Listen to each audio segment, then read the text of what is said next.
নির্বাচনকে ঘিরে বা নির্বাচনের আগে পরে যে সমস্ত জুলুম, সহিংসতা, দখলদারিত্ব, মাস্তানি, অন্যায় আচরণ যা কিছু এই সমাজে হয়, যেগুলো দেখতে দেখতে আমরা অভ্যস্ত হয়ে গেছি।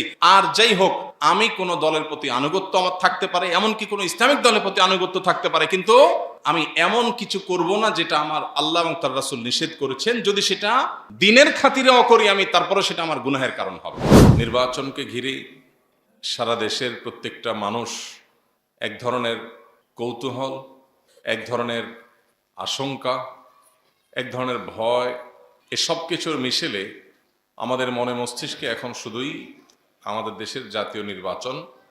এই নির্বাচনকে ঘিরে আমাদের যত কৌতূহল, আমাদের যত আশা আশঙ্কার জায়গা আছে, এই সব বিষয়গুলোকে সামনে রেখে একজন মুসলিম হিসাবে আমাদের এবং আমাদের নেতাদের, উভয় শ্রেণী মানুষের জন্য বেশ কিছু করণীয় আছে আমাদের নেবার মতো, গ্রহণ করবার মতো বেশ কিছু পদক্ষেপ।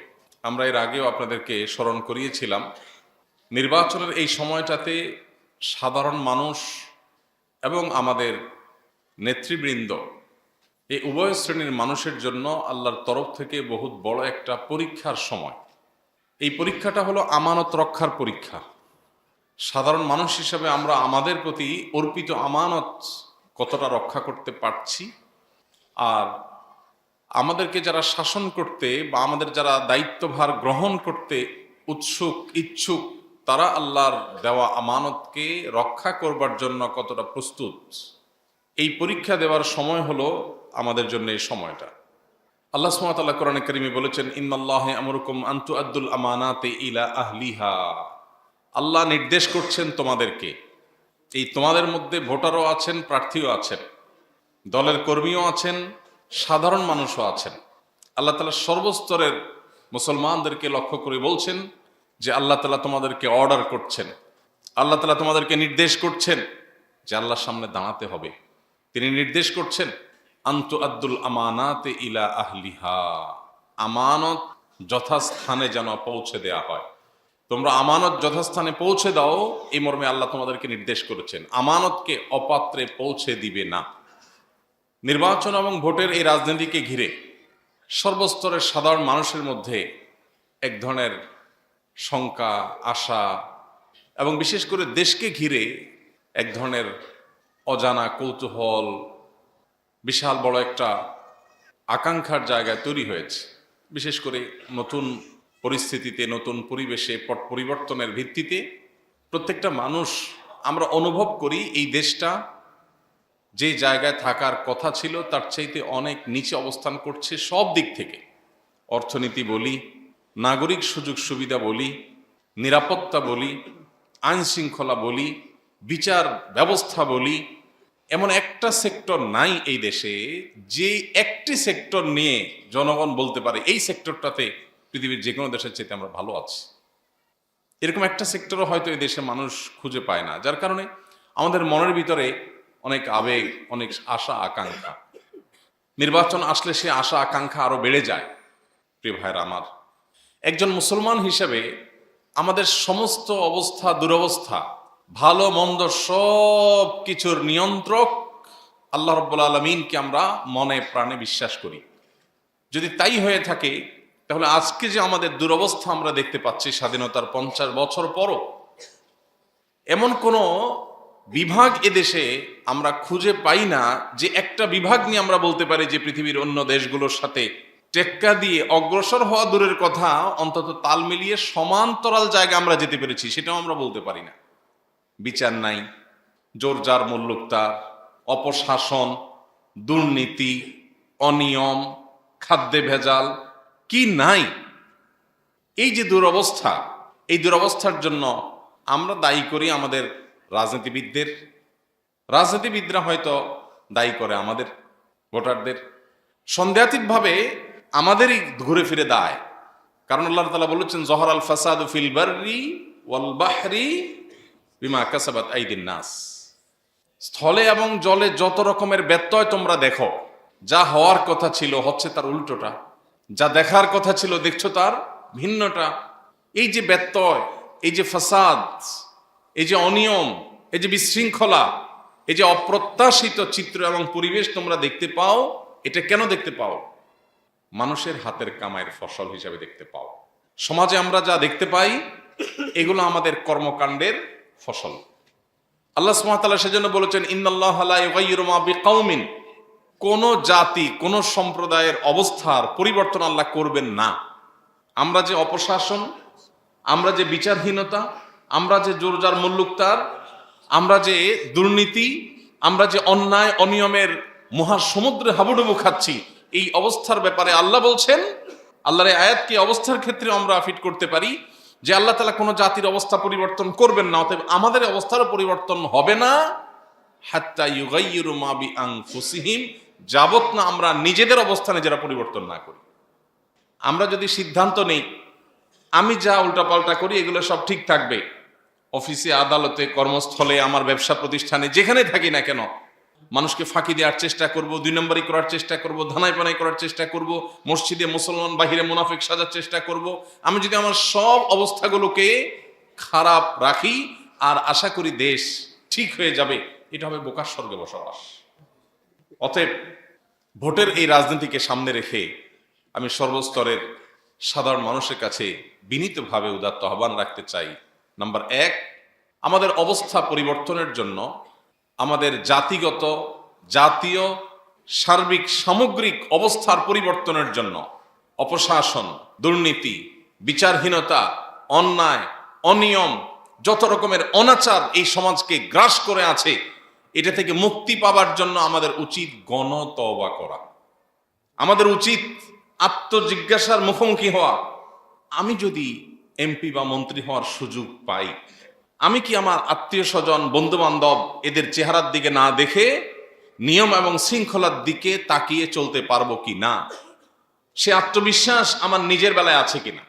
আমার ভাই ভাগিনা, আমার বোন ভাগিনা, ভাই ভাতিজা, আমার বন্ধু বান্ধব, পাড়া প্রতিবেশী, এদের দ্বারা প্রভাবিত হয়ে আমি নিয়ম শৃঙ্খলার তোয়াক্কা না করে শুধুমাত্র স্বজন প্রীতি, দল প্রীতি, চেহারা প্রীতি, এই সমস্ত প্রীতির মধ্যে আমি হাবুডুবু খাবো, নাকি আমি আমার আদর্শকে সমুন্নত রাখতে পারবো অন্ধের মতো করে, নিয়ম নীতির কাছে সব কিছুকে আমি জলাঞ্জলি দিয়ে, কোরবানি করে, ত্যাগ করে সামনে অগ্রসর হতে পারবো কিনা? আমার নিজের এতটা আত্মবিশ্বাস আমার নিজের বেলায় আছে কিনা? যদি না থাকে তাহলে এটাই হলো তওবার সবচেয়ে মোক্ষম সময়। রোগ ধরা পড়েছে, এখন ট্রিটমেন্ট দরকার। অতএব আমাদের সামগ্রিক অবস্থার পরিবর্তনের জন্য আমাদের নিজেদের অবস্থার পরিবর্তনের সিদ্ধান্ত নিতে হবে। আমরা ব্যক্তি জীবনে আমার যতটুকু গণ্ডি আছে ততটুকু গণ্ডির মধ্যে আমি সততার চর্চা করব, ন্যায়নিষ্ঠার চর্চা করব, ইনসাফের চর্চা করব, অনিয়মকে কবর দেব, বিশৃঙ্খলাকে কবর দেব। আমার সন্তানের বিরুদ্ধেও যদি আমার অবস্থান নিতে হয় আমি নিতে কার্পণ্য করব না। আমার আত্মীয় স্বজনের বিরুদ্ধেও যদি আমার অবস্থান নিতে হয় আমার আদর্শের কারণে, আমার বিবেকের কাছে জিজ্ঞাসার জবাবের ভিত্তিতে, আল্লাহর কাছে দাঁড়াতে হবে সেই জবাবদিহিতার বোধের ভিত্তিতে, আমার আপনজনের বিরুদ্ধেও আমার অবস্থান নিতে কার্পণ্য থাকবে না। এই সিদ্ধান্তটা আমাদের প্রত্যেকটা মানুষকে নিজের মধ্যে গ্রহণ করতে হবে। এটা হলো আমাদের প্রথম করণীয়। আল্লাহ তাআলা ওয়াদা করেছেন কোরআনে, আমরা যদি সিদ্ধান্ত নেই যে আমাদের অবস্থাকে আমরা পরিবর্তন করব, আমরা নিজেরা অনিয়ম, বিশৃঙ্খলা এগুলো করব না, তাহলে সেক্ষেত্রে ইনশাআল্লাহ আল্লাহ তাআলা আমাদের জাতি এবং সামগ্রিক অবস্থার পরিবর্তন করে দিবেন। সেই ব্যবস্থা আল্লাহ তাআলার পক্ষ থেকে হবে, আল্লাহর ওয়াদা আছে। অতএব গণতওবা প্রয়োজন। আমরা বেশিরভাগ মানুষ এসব অনিয়মের বিরুদ্ধে সমালোচনা করি, কিন্তু আমি নিজের সুযোগের অভাবে সৎ, সুযোগের অভাবে সৎ। আমি ওই চেয়ারে নাই, সেজন্য আমি এগুলো করি না। বাট থাকলে আমি বুঝতাম যে আমার কাছে আসা গমগুলো আমি কিভাবে বন্টন করি। থাকলে আমি দেখা যেত যে সরকারি বরাদ্দ আমি কিভাবে বন্টন করি। আমি কি আল্লাহর ভয়কে মাথায় রাখি নাকি চেহারা সামনে আমার আসে? অতএব সমাজের সার্বিক পরিস্থিতি, এটা আমাদের আমল, এটা আমাদের চিন্তা, এটা আমাদের কর্মকাণ্ড, এর প্রতিফলন, এর ফসল। সেজন্য গোড়ায় হাত দিতে হবে, আত্মশুদ্ধির অভিযান চালাতে হবে। আল্লাহ তাআলা আমাদের সবাইকে সে তৌফিক দান করুন। নাম্বার 2, আমরা ভোট এবং এই যে মতামত দেওয়ার সুযোগ পেয়েছি, এই সুযোগটা আল্লাহর পক্ষ থেকে অনেক বড় পরীক্ষার ব্যাপার। এই পরীক্ষায় উত্তীর্ণ হওয়ার ক্ষেত্রেও আমি যে দেশে অনিয়ম, বিশৃঙ্খলা, অপশাসন এগুলোর অপসারণ চাই, এগুলোর পরিবর্তন চাই, আমি কি আসলে সিদ্ধান্ত দেওয়ার ক্ষেত্রে আমানতদারিত্বটা মেনটেন করতে পারছি কিনা, রক্ষা করতে পারছি কিনা। এক্ষেত্রে আমার কোনো বায়াসনেস, এক্ষেত্রে আমার কোনো দলপ্রীতি, ব্যক্তিপ্রীতি, গোষ্ঠীপ্রীতি অথবা আমার নিজস্ব সংকীর্ণ চিন্তার ঊর্ধ্বে আমি উঠতে পারছি কিনা, এই পরীক্ষা আমাদের উত্তীর্ণ হতে হবে। এই পরীক্ষা যদি আমরা উত্তীর্ণ হতে না পারি তাহলে অবস্থার পরিবর্তন হবে না। আমরা বেশিরভাগ মানুষ এখনো নামাজে কালামে মুসলমান হলেও এই লেনদেন, এই জাগতিক বিষয়গুলোতে একজন মুসলমানের যে রোল, একজন মুসলমানের যে দায়িত্বশীলতা, সেই জায়গায় আমরা যথাযথ দায়িত্বটা পালন করতে পারিনি। এটা আমাদের ব্যর্থতা। এর ফসলস্বরূপ আজকে যে দুরবস্থা আমরা এর মধ্য দিয়ে পার করছি আমাদের এই সময়, জাতীয় জীবন, সেটা আমরা ভোগ করছি আমাদের এই কর্মের ফল হিসেবে। এই জন্য দ্বিতীয়ত আমাদের করণীয় হলো ভোট কেন্দ্রিক যত আমানতের প্রশ্ন আছে এগুলো আমরা আমাদের সাধারণ মানুষ হিসেবে আমাদের আমানতকে আমরা সর্বোচ্চ রক্ষা করার চেষ্টা করব। তাহলে একদিকে নিজেরা সৎ, সার্বিকভাবে নীতিবান মানুষ হওয়ার জন্য নিয়ত করা, আগের ভুলভাল কাজের জন্য তওবা করে ফিরে আসা, যে আমি আর সে ভুল পথে চলবো না। আমরা যারা অনিয়মের কথা বলি, আমরাই যখন আবার অনিয়ম করার জন্য তদবির করি, তাহলে দেশে পরিবর্তন কিভাবে হবে? আপনার কোনো কাছের মানুষ, বড় পুলিশ অফিসার, একজনের বিরুদ্ধে আপনার অভিযোগ আছে, ঝগড়াঝাটি হয়েছে, তারে সাইজ করার জন্য তার কাছে আপনি দ্বারস্থ হয়েছেন, তো আপনি নিজেই তো অন্যায় করছেন, আপনি নিজেই তো দুর্নীতি করছেন, নিয়মের ব্যত্যয় করছেন, তো আপনি কিভাবে আশা করেন দেশে পরিবর্তন? তাহলে একদিকে আমাদের চরিত্র সংশোধন, ব্যক্তিগত জীবনে অনিয়ম, বিশৃঙ্খলা এগুলোকে আমরা না করার জন্য সিদ্ধান্ত নিতে হবে।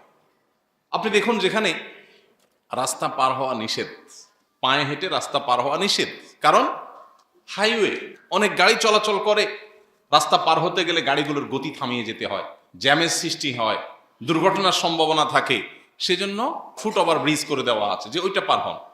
এখন ওই জায়গায় দাঁড়িয়ে আপনার কি মনে হচ্ছে কিনা যে আমি এই যে গাড়িগুলোর গতি, আমিও তো একসময় গাড়ির যাত্রী হই বা হব, তাহলে আমি এই গতি থামিয়ে দিচ্ছি, যে আমি যে একটু শর্টকাটে পার হওয়ার জন্য ফুট ওভার ব্রিজে না গিয়ে নিচ দিয়ে দৌড় দিচ্ছি, আমি এই কাজটা কি সঠিক করছি কিনা? কাজটা কি সঠিক? কিন্তু এই বেঠিক কাজটা করেন না কয়জন? এরকম চোখে আঙ্গুল দিয়ে দেখাবার মতো শত শত এক্সাম্পল বের করা যাবে, যে একজন নাগরিক হিসাবে, সাধারণ মানুষ হিসাবে হয়তো আমি মন্ত্রী না, এমপি না, দেশের অনেক অবস্থা পরিবর্তন করতে পারবো না, কিন্তু এই যে অন্যায়টা হচ্ছে, আমি না করলে তো একটা মানুষেরটা কমে অন্তত। ওই জায়গায় গেলে আমার নীতির কথা আমার মাথায় থাকে না, বাট আমি ওই যে নেতার নীতির বিরুদ্ধে কথা বলি, তা আমি যেরকম আমার নেতা তো সেরকমই হবে। নেতা, আমি যখন রাস্তা পার হয়ে যাব নিয়ম ভঙ্গ করে, স্বাভাবিকভাবে নেতা তো রাস্তা কেটে খাল বানাবে, এটাই তো স্বাভাবিক। আমার ক্ষমতা এতটুকু, এটা দিয়ে আমি যদি এই অনিয়ম করি, তাহলে আমার নেতা যিনি হবেন তিনি, তার ক্ষমতা তো আরো বেশি, অতএব অনিয়ম তো সে আরো বেশি গুণ করবে। আপনি নেতা হলে ওইটাই করতেন। এই জন্য জাতি হিসাবে আমাদের গণতওবা করা বড় বেশি প্রয়োজন। আল্লাহ আমাদের সবাইকে সৎ, নীতিবান, আদর্শবান, সুশৃঙ্খল, খাঁটি ইমানদার, মুত্তাকি, আল্লাহভীরু মানুষ হওয়ার তৌফিক দান করুন। সেই সাথে দ্বিতীয়ত যে করণীয় কথা বললাম, ভোটের এই সময়টাতে আমাদের যে সমস্ত সীমিত গণ্ডির যে চিন্তাধারা আছে, ন্যায়নিষ্ঠার খাতিরে, আল্লাহর পক্ষ থেকে দেওয়া আমানত রক্ষার খাতিরে আমাদের সেই আমানত সর্বোচ্চ সঠিক জায়গায় প্রয়োগ, সবচেয়ে সঠিকভাবে প্রয়োগ এবং সকল প্রকার অনাচার থেকে মুক্ত থাকা, এটা আমাদের জন্য আরেকটা অ্যাসিড টেস্ট, এটা আরেকটা করণীয়। এটা যদি আমরা করতে পারি তাহলে ওই যে অবস্থার পরিবর্তন হতে পারে ইনশাআল্লাহ। নাম্বার 3, আমাদের মধ্যে বায়াসনেস, দলীয় আনুগত্য, এটা দরকারের চাইতে একটু বেশি। এটা সব দলের ক্ষেত্রে প্রযোজ্য। দেশে আমাদের অস্থিমজ্জায়, আমাদের মনমস্তিষ্কে, আমাদের চিন্তাধারায় এই জিনিসটা কেন জানি খুব স্টাবলিশড হয়ে গেছে, পাকাপোক্ত হয়ে গেছে। আমরা যার ভক্ত হই একটু বেশিই হই, আর যার বিরুদ্ধে লাগি তারও গোষ্ঠী উদ্ধার করি। এই বায়াসনেসটা অত্যন্ত ভয়ঙ্কর বিষয়। এটার ফলে মানুষ কি করে? আল্লাহর ভয় ভুলে গিয়ে, আল্লাহর কাছে জবাবদিহিতার বোধ এটাকে ভুলে গিয়ে দলীয় আনুগত্যের প্রয়োজনে বা সেটার ভিত্তিতে দেখা যায় অনেক অনাচার, অনেক জুলুম, অনেক বিশৃঙ্খলার সাথে আমরা জড়িয়ে যাই। কুতর্ক, এমনকি এই যে নির্বাচনকে ঘিরে যে গুজব, অপতথ্য, একজনের বিরুদ্ধে আরেকজনের, এক দলের বিরুদ্ধে আরেক দলের, এগুলোকে আমরা কোনো অন্যায় মনে করি না। এমনকি যারা নামাজ কালাম পড়েন, ইসলাম প্র্যাকটিস করার চেষ্টা করেন, সেই মানুষগুলোর মধ্যে অনেকে এগুলোকে দোষের কিছু মনে করেন না। এই জন্য ভাই, আমার তৃতীয় আহ্বান হবে যে আমরা যেন আমার কোনো দলের প্রতি কোনো আনুগত্যের কারণে আমি যেন কোনো জুলুম, কোনো সহিংসতা, কোনো অন্যায়ের শামিল না হই। আমার দ্বারা যেন অন্তত সেটা না হয়, আমি যেই হই না কেন। কারণ জবাব আমারটা কিন্তু আমারই দিতে হবে, আমার দল দিবে না, নেতা সাবে দিবে না। আখেরাত তো অনেক পরের কথা, দুনিয়াতেই দিবে না। আমাদের সামনে নজির আছে না, যাদের জন্য খুন খারাপি, মানুষ হত্যা, জেল জুলুম গুম করেছেন, তারাই দায় নিচ্ছে না, নিচ্ছে? বলে না আমরা জানি না, যে নিচ্ছে সে বুঝবে। যার জন্য করবেন সে কিন্তু সাইড নিয়ে নিবে, আপনি ধরা খাবেন। দুনিয়াতে যদি এই হয়, তাহলে আল্লাহর কাছে তো ওই পালানোর জায়গাও থাকবে না। এই জন্য ভাইরা, আমাদের সিদ্ধান্ত নিতে হবে আমরা কোনো প্রকার জুলুম, সহিংসতা, অন্যায়, এগুলোকে আমরা কেউ প্রশ্রয় দিব না ইনশাআল্লাহ। এমনকি আপনি যদি কোনো ইসলামিক দলগুলোর কোনোটার কর্মী হন, সমর্থক হন, আপনার ক্ষেত্রে একই কথা প্রযোজ্য। আপনি কোনো ইসলামিক দলের কর্মী, সেজন্য আপনার দলের জন্য যদি আপনি কোনো এমন কাজ করেন যেটা কোরআন হাদিস আপনাকে অনুমোদন করে না, সে সুযোগ কি আছে? বিষয়টা মসজিদ মাদ্রাসার দায়িত্ব পালন করার সময় যেই আমানতদারিতার প্রশ্ন আমাদের আসে, ওই রকম প্রশ্ন এখানেও আসে। ধরুন একজন মসজিদের খুব শুভাকাঙ্ক্ষী, মসজিদ আল্লাহর ঘর, এটা শুভাকাঙ্ক্ষী হওয়াটা কি ভালো না খারাপ? ভালো। এখন মসজিদের শুভাকাঙ্ক্ষী মসজিদের সব বিষয়গুলো দেখেন, আল্লাহর জন্য পয় পরিষ্কার করেন, নিয়ম শৃঙ্খলা দেখেন, টাকা পয়সা কালেকশন করেন, মসজিদের জন্য অনেক কাজ করেন, তিনি নিজেও নামাজ কালাম পড়েন, ভালো মানুষ। এখন এই লোকটা যদি মসজিদের কল্যাণার্থে একজনের জায়গা দখল করে, সব হবে না গুনাহ হবে? লোকটা কিন্তু নামাজি কালামি, লোকটা কিন্তু মসজিদের কমিটির লোক, লোকটা কিন্তু ইমাম মুয়াজ্জিন, লোকটা কিন্তু মসজিদের শুভাকাঙ্ক্ষী মুসল্লি, কিন্তু জায়গা দখল করছে আরেকজনের। যেমন বেশিরভাগ বা অনেক মসজিদ আছে যে মসজিদগুলোতে এই ছোটখাটো কিছু ইস্যু আছে যেগুলো লক্ষ্য করেন না। যেমন মসজিদ বা মাদ্রাসার প্রতিবেশী যারা আছেন আশপাশে, আমাদের আওয়াজে তাদের খুব বেশি ডিস্টার্ব হয় কিনা, বা আমাদের অ্যাক্টিভিটিস তাদের কষ্টের কারণ হয় কিনা, কতটা মিনিমাইজ করা সম্ভব, এই জিনিসগুলো অনেক ক্ষেত্রে আমরা লক্ষ্য করি না। ঢাকা শহরে বহু মসজিদ আছে, আপনি দেখবেন যে মসজিদ রাস্তার জায়গা দখল করছে। আমি অনেক সময় যাওয়ার সময় দেখি, যদি কোথাও সুযোগ হয় তো মসজিদের লোকদেরকে ডেকে বলার চেষ্টা করি বিনয়ের সাথে, যে মসজিদের সিঁড়ি যেতে যেতে রাস্তায় চলে গেছে। এ রাস্তা তো মসজিদ না, এ রাস্তা তো জনগণের চলার জন্য সেটা, কিন্তু যেহেতু মসজিদ কেউ কিছু বলবে না, এখানে আপনার রাজুক আসবে না, এখানে পুলিশ আসবে না, অন্যরা আসবে না, মসজিদ করে বাবা ধর্মীয় প্রতিষ্ঠান, পাবলিকের মায়ের ভয় আছে, কেউ ভয়ে আসবে না। এই জন্য আপনি চান্সে মসজিদের সিঁড়িটা রাস্তার 1 ফিট জায়গা নিয়ে নিলেন, কি বলেন, সওয়াব হবে না গুনাহ হবে? গুনাহ হবে। গুনাহ একটু বেশি হওয়ার আশঙ্কা আছে। আল্লাহ যদি বলেন বান্দা তুই নিজের জন্য চুরি করতি, সেটা একটা বিষয়, তোর অপরাধ তোর মধ্যে সীমাবদ্ধ থাকতো, তুই আমার ঘরের আসামের কাঠগড়া দাঁড় করেছ, মায়ের একটু বেশি পড়ার শঙ্কা আছে না? অতএব যারা ইসলামিক দলগুলো কোন দলের সাথে ইনভলভ আছেন, তাদের জন্য একই কথা প্রযোজ্য। আপনি ইসলামিক দলের কল্যাণে কাজ করছেন, খুব ভালো কথা, কিন্তু এটা করতে গিয়ে যদি কারো হক নষ্ট করেন, আল্লাহর কাছে দায় আছে না নাই? নাকি ইসলামী দলের কর্মী হলে মাফ? মাফ আছে? অতএব ভোটের রাজনীতিকে ঘিরে আমাদের জুলুম, সহিংসতা, অন্যের হক নষ্ট করা, অন্যায় আচরণ করা, এগুলো থেকে বিরত থাকার দীপ্ত কণ্ঠে শপথ নিতে হবে ইনশাআল্লাহ। আল্লাহ আমাদের সবাইকে আপনি সেই তৌফিক দান করুন। নাম্বার 4, সর্বশেষ পয়েন্ট, সেটা হলো আমাদের আল্লাহর কাছে খুব বেশি দোয়া করা দরকার, অনেক বেশি চোখের পানি ফেলা দরকার। আমরা জানি না কজন মানুষ আমরা দোয়া করেছি। একটা দেশ, যে দেশে আমি বসবাস করছি, এই দেশটা যদি বসবাস উপযোগী না হয়, এই দেশটা যদি ভালো না হয়, তাহলে সেক্ষেত্রে আমি ভালো থাকতে পারবো না। আমি দোয়া করলাম, আল্লাহ আমার রুটি রুজি ভালো দিও, আমার ব্যবসা বাণিজ্য ভালো দিও, আমারে নিরাপদে রাখিও, কিন্তু দেশটাতে নিয়ম শৃঙ্খলা বলতে কিচ্ছু নাই, তাহলে আমি ভালো থাকতে পারবো? অতএব আমাদের দোয়া যেন শুধু আমার ফ্যামিলিকে ঘিরেই না হয়, আমার দোয়া যেন আমার দেশ, গোটা বিশ্ব, মুসলিম মিল্লাহকে ঘিরে হয়। আমি যেন সবাইকে সামিল করে দোয়া করি। আসুন, আসন্ন নির্বাচনকে সামনে রেখে আমরা প্রত্যেকটা মানুষ আল্লাহর কাছে দোয়ার জন্য হাত তুলি। আল্লাহ, আপনি আমাদের জন্য কল্যাণের ফয়সালা করেন। আমাদেরকে যারা শোষণ করবে, আমাদের ট্যাক্সের টাকা নিয়ে বাইরে বিদেশে গাড়ি বাড়ি করে নিজের আখের গোছাবে, আল্লাহ এটি তো বহুদিন ধরে দেখে আসছি। আল্লাহ এই অবস্থার পরিবর্তন আপনি ঘটায় দেন। আল্লাহ এদেশকে সত্যি মন থেকে ভালোবাসে সেরকম নেতা, সেরকম দায়িত্বশীলতা আমাদের নেতাদের মধ্যে আপনি দান করেন। তারা যেন এদেশের কল্যাণে কাজ করে, এদেশের মানুষকে দেশপ্রেমে সবক টবক দিয়া দিন শেষে যেন বিদেশ প্রেম তাদের মধ্যে না থাকে। আমাদের আল্লাহর কাছে দোয়া করতে হবে, আল্লাহ যেন আমাদের ভাগ্যে ভালো কিছু দেন, নসিবে ভালো কিছু দেন। কারণ ওই যে বললাম, দেশটা যদি সামগ্রিকভাবে ভালো না হয়, আইন আদালত যদি ঠিক মতো না চলে, বিচারহীনতার অপসংস্কৃতি যদি দূর না হয়, দুর্নীতি অপশাসন যদি বন্ধ না হয়, আপনি একা আপনার ফ্যামিলি নিয়ে সুখে ভালো থাকতে পারবেন না। এই জন্য দোয়া করবো তো ইনশাআল্লাহ। 4টি দফা তাহলে সর্বস্তরের সাধারণ মানুষের জন্য। নাম্বার 1, আমরা নিজেরা সৎ হব, নীতিবান হব, সুশৃঙ্খল হব। আমি হুট করে রাস্তা পার হতে যাব না যেখানে রাস্তা পার হওয়া নিষেধ আছে। আমি এমন কোনো সুযোগ নেব না যে সুযোগটা নেওয়া নিষেধ আছে। আমার সাথে কোথাও কারোর খাতির আছে উপরস্থ, সেখানে সিরিয়াল না ধরে আমি একটু ডাইনবাম করে পার হব না, চেষ্টা করবো তো ইনশাআল্লাহ। নাম্বার 2, ভোটকে কেন্দ্র করে বিশেষ করে আমার ভোট দেওয়ার ক্ষেত্রে আল্লাহর কাছে জবাবদিহিতা আছে, এটা মাথায় রেখে ভোট দেব। জবাবদিহিতা কার কাছে আছে? আল্লাহর কাছে আছে। অতএব এই দেশের ভালো কিছু যা হয়েছে সেটা যেরকম আমাদের কর্মের ফল, যত মন্দ যত অনিয়ম আছে সেগুলো সব আমাদের কর্মের ফল। আমাদের সারা বছর 5 বছর জনগণের কিছু করার থাকে না, এই একটা সময় একটু কিছু করার থাকে। অতএব আমার ভোট দিতে গিয়ে, আমার নির্বাচন কেন্দ্রিক পদক্ষেপ নিতে গিয়ে, সিদ্ধান্ত দিতে গিয়ে, মতামত দিতে গিয়ে আমি যেন আল্লাহর ভয় মাথায় রেখে চলি। আল্লাহ আমাদের সবাইকে সেই তৌফিক দান করুন। আমানতদারিতা যেন আমরা রক্ষা করি, এমন কিছু যেন না করি যেটার কারণে আল্লাহর কাছে আমাকে দাঁড়াতে হবে। আমি আমার ভোটের কারণে জান্নাতে যাওয়ার পথ, জাহান্নামে যাওয়ার পথ কোনটা সুগম করছি? আমি কি টাকার বিনিময়ে ভোট বিক্রি করছি?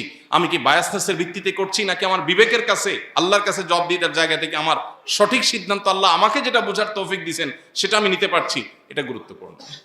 অতএব এই সঠিক সিদ্ধান্ত নেওয়া, আমানতদারিতার চেতনা মাথায় রেখে সিদ্ধান্ত নেওয়া, এটা হলো দ্বিতীয়। নাম্বার 3, আমরা নির্বাচনকে ঘিরে বা নির্বাচনের আগে পরে যে সমস্ত জুলুম, সহিংসতা, দখলদারিত্ব, মাস্তানি, অন্যায় আচরণ যা কিছু এই সমাজে হয়, যেগুলো দেখতে দেখতে আমরা অভ্যস্ত হয়ে গেছি, আর যাই হোক, আমি কোনো দলের প্রতি আনুগত্য আমার থাকতে পারে, এমনকি কোনো ইসলামিক দলের প্রতি আনুগত্য থাকতে পারে, কিন্তু আমি এমন কিছু করব না যেটা আমার আল্লাহ এবং তার রাসূল নিষেধ করেছেন। যদি সেটা দিনের খাতিরেও করি আমি, তারপরে সেটা আমার গুনাহের কারণ হবে। কারণ দিনের খাতিরে আমাকে অন্যায় করার অনুমতি আল্লাহ দেন নাই। অতএব কোন প্রকার সহিংসতা, অনাচার, এই যে নির্বাচনকে ঘিরে গুজব, অপতথ্য, মিথ্যা, আমার প্রতিপক্ষ লোকটা খুব খারাপ মানুষ, আমার দেশে লোকটা খুব খারাপ মানুষ, তাই বলে কি তার বিরুদ্ধে মিথ্যা বলা জায়েজ আছে? তার চরিত্রে কালিমা লেপন করা জায়েজ আছে? কিন্তু এগুলো অনেক সময় আমাদের কাছে না জায়েজ মনে হয় না। শয়তান আমাদের কাছে যেহেতু প্রতিপক্ষ, আমার কাছে মজাই লাগে যে বেচারা ফাঁসা গেছে, যাকে আমি সুবিধা পাবো। এই জায়গাগুলো অনেক কঠিন জায়গা। এই জন্য নির্বাচনকে ঘিরে সকল প্রকার জুলুম, সহিংসতা, অন্যায় আচরণ, এগুলো থেকে আমরা বিরত থাকবো, বিরত রাখবো ইনশাআল্লাহ। নাম্বার 4 এবং সর্বশেষ হলো আল্লাহর কাছে দোয়া করতে হবে। আল্লাহ, আপনি আমাদের অবস্থার পরিবর্তন করেন, আমাদেরকেও সংশোধন করেন, আমাদের নেতাদেরকেও সংশোধন করেন, আমাদের দেশের সার্বিক অবস্থা সংশোধন করেন। এই জন্য দরকার গণদোয়া। আল্লাহ তাআলার কাছে, আল্লাহ রাব্বুল আলামিনের কাছে কায়মন বাক্যে দোয়া করি, আরশে আজিমের মালিক আপনি আমাদের অবস্থার পরিবর্তন করে দিন। আমাদের যারা নেতৃবৃন্দ, যারা আমাদের শাসন করবার স্বপ্ন দেখছেন, তাদের প্রতি উদাত্ত আহ্বান, একজন মুসলমান হিসাবে ভোটার হন কিংবা প্রার্থী, আপনার জীবনে স্বপ্ন থাকতে হবে আল্লাহর বিধিবিধান দ্বারা আপনি শাসিত হবেন, আল্লাহর বিধিবিধান দ্বারা আপনি পরিচালিত হবেন, আল্লাহর বিধিবিধানকে শুধু মসজিদে নয় সর্বোচ্চ সর্বত্র প্রতিষ্ঠিত করবেন। এই স্বপ্ন আপনার অন্তরে, আপনার চিন্তায় থাকতে হবে। যদি এটা না থাকে, তাহলে কিয়ামতের দিন অনেক বড় প্রশ্নের মুখোমুখি হওয়ার সুযোগ আছে। আল্লাহ যদি জিজ্ঞাসা করেন, বান্দা নামাজ পড়ার সময় ফরজ, নফল, সুন্নত, ওয়াজিব এগুলা খুঁজছিলা, বাট মসজিদের বাইরে যে তোমার জীবন আছে, সে সামগ্রিক জীবনে তুমি আমার আদেশ নিষেধ, এটা কি মাথায় একবার তোমার এসেছিল? একবারও তুমি জিজ্ঞাসা করেছিলে? তাহলে কি আমার দিনটা কি তোমার অপরিপূর্ণ মনে হয়েছে? আতুমিনুনা বিবাদিল কিতাবি ওয়া তাকফুরুনা বিবাদ, কোরআনের কিছু অংশকে মেনে আর কিছু অংশকে তুমি অন্য ইজম আর মতবাদের অনুসরণ করবার সিদ্ধান্ত গ্রহণ করেছিলে, কুফরি করেছিলে। অতএব যারা নেতৃবৃন্দ আছেন, সীমাবদ্ধতার বিষয়গুলো আমরা জানি। বিশ্ব বাস্তবতা, আমাদের দেশের সার্বিক পরিবেশ পরিস্থিতি, মানুষের মন মানসিকতা সব মিলিয়ে আমরা অনেক ভালো চাই, পারি না। কিন্তু স্বপ্ন থাকতে হবে, ইচ্ছা থাকতে হবে যে আল্লাহ, আমি একজন মুসলমান হিসাবে তোমার কালাম, তোমার নবীর রেখে যাওয়া আদর্শ, পৃথিবীর সমস্ত আদর্শের উপরে এটা অবস্থান, সকল মতবাদের উপরে এটা অবস্থান। সকল মতবাদ সাময়িক, কোন সমাজে চল হয়, কোন সমাজে অচল, কোন যুগে সচল থাকে, কোন যুগে অচল হয়ে যায়। এটা কিয়ামত পর্যন্ত সচল স্টাবলিশ করতে পারছি না, প্রয়োগ করতে পারছি না। আমাদের দুর্বলতা, আমাদের ত্রুটি, আমাদের সীমাবদ্ধতা, আমাদের ইমানের দুর্বলতা। তোমার সিস্টেমের কোনো ত্রুটি নাই মালিক। আল্লাহর সাথে অন্তত এই কথাটা ক্লিয়ার রাখা দরকার। বিভিন্ন মানুষের তৈরি বাদ মতবাদ, এগুলো আমাদের মনে মস্তিষ্কে মগজে এমন ভাবে গেঁথে গেছে, এগুলোকে আমরা নির্বিকল্প মনে করে বসে আছি, অথচ এগুলো কোথাও শান্তি দিতে পারছে না। চতুর্দিকে তাকালে আমরা দেখতে পাচ্ছি এপস্টাইনের যে ফাইলগুলো, এই ফাইলগুলো কি বলছে? এই বার্তাই দিচ্ছে। ঝকঝকে তকতকে যে সভ্যতা দেখতে পাচ্ছেন, এটার ভেতরের রূপটা অত্যন্ত ভয়ঙ্কর। কারণ আল্লাহর কাছে আনুগত্য পরিপূর্ণভাবে না করলে এখানে শান্তির কোনো পথ নাই। এই জন্য আমাদের নেতৃবৃন্দকে আল্লাহ তাআলা আল্লাহর পরিপূর্ণ গোলামি করার তৌফিক দান করুন। সেই সাথে তাদের প্রতি উদাত্ত আহ্বান, সুযোগ আল্লাহ তাআলা দিয়ে থাকেন, যারাই সুযোগ পাবেন এই সুযোগকে তারা সদ্ব্যবহার করলে আল্লাহর কাছে যেমন বিনিময় লাভ করবেন, মানুষের কাছেও স্বীকৃতি পাবেন। এদেশের মানুষ দীর্ঘদিন যাবৎ বঞ্চিত বঞ্চিত বঞ্চিত। বিচারটা সঠিকভাবে পাবে, অন্যায় বিচার হবে না, সে যেই হোক না কেন। এই জিনিসটা কি এদেশে এস্টাবলিশড হয়েছে? হয় নাই। আর যা হোক, ভেজাল খাবার কোথাও এদেশে নাই, কঠোর হস্তে দমন হয়ে গেছে। খাবার যা আছে সব ফ্রেশ আছে? নাই। অন্যায় বিশৃঙ্খলা, পৃথিবীর অনেক দেশ আছে, তাদের অনেক খারাপ দিক থাকতে পারে, অমুসলিম প্রধান দেশ হতে পারে, কিন্তু তাদের সুশৃঙ্খলা আছে, অনেক বাহ্যিক ভালো জিনিস অন্তত আছে, আমাদের সেটাও নেই। তো আমাদের নেতৃবৃন্দ যারা আছেন, এদেশে মানুষ না পেতে না পেতে এত বঞ্চিত যে সামান্য যদি পায় তারা শুকরিয়া বলবে অনেকভাবে। অতএব যদি তারা মানুষের জন্য সত্যি কাজ করবার নিয়ত করেন, এই নেতাদের মধ্যে যাদের নিয়ে আমাদের এত অভিযোগ, তাদের মধ্যেও টুকটাক ভালো মানুষ অল্প স্বল্প হলেও আছে না? এই মানুষগুলোকে মানুষ অন্তরের গভীরে জায়গা দেয় না? কি দিয়েছে তারা? তারা নিজেরা হয়তো তেমন কিছু দিতেও পারে নাই, শুধু নিজের সৎ থেকেছে। সাধারণ মানুষ, সর্বস্তরের মানুষ, ভিন্ন দলের মানুষ হলেও বলে যে মানুষটা ভালো, বলে না? তো আমাদের নেতৃবৃন্দ যারা একটু সুযোগ পেয়ে কানাডার বেগম পাড়ায় বাড়ি করার চিন্তা করছেন, একটু সুযোগ পেয়ে দুর্নীতি করে উল্টাপাল্টা করে বিদেশে পাড়ি জমাবার আখের গোছানোর চিন্তা করছেন, তারা জনগণের মনের মণিকোঠার রাজা হওয়ার সুযোগ হাতছাড়া করবেন না। এই সুযোগটা সবসময় আসে না, আসবে না। যারা একবার সুযোগ হাতছাড়া করেছে তারা এখন আফসোস করতেছে সুযোগ হাতছাড়া করেছে। যারা সুযোগ পাবেন তারা যেন আফসোস করতে না হয়, আল্লাহকে যেন তারা ভয় করেন। আল্লাহ তাদের সবাইকে সেই তৌফিক দান করুন। সর্বশেষ তাদের প্রতি আমার উদাত্ত আহ্বান, এই দেশের কৃষ্টি, কালচার, শিক্ষা, সভ্যতা, সংস্কৃতিকে ভিনদেশীরা নানাভাবে আরোপ করে। কেন আরোপ করে? কারণ আর্থিকভাবে অর্থনৈতিকভাবে আমরা দুর্বল, গরিব দেশ। আমাদেরকে দেয় লোন, আমরা ব্রিজ করব, রাস্তাঘাট করব, অবকাঠামো উন্নয়ন করব। বিদেশি শক্তিগুলো আমাদেরকে লোন দেয়, আর লোনের সাথে 10টা শর্ত দেয়, যেই শর্তের সাথে লোনের কোনো সম্পর্ক নেই। লোন রিলেটেড শর্ত থাকলেও একটা বিষয় হয়। লোন দেয় রাস্তাঘাট কালভার্টের জন্য, শর্ত দেয় যে তুমি এখানে নারী স্বাধীনতার নামে এই কাম করবা। এর সাথে রাস্তাঘাটে কি সম্পর্ক? লোন দেয় কলকারখানার জন্য, অন্যান্য অবকাঠামোর জন্য, শিক্ষার জন্য, আর শর্ত দেয় তুমি এদেশে সমকামিতাকে বৈধতা দিতে হবে। নির্বাচনকে ঘিরে একটা শব্দ আপনারা সবাই দেখতে পাচ্ছেন, সেটা হলো ইনক্লুসিভ।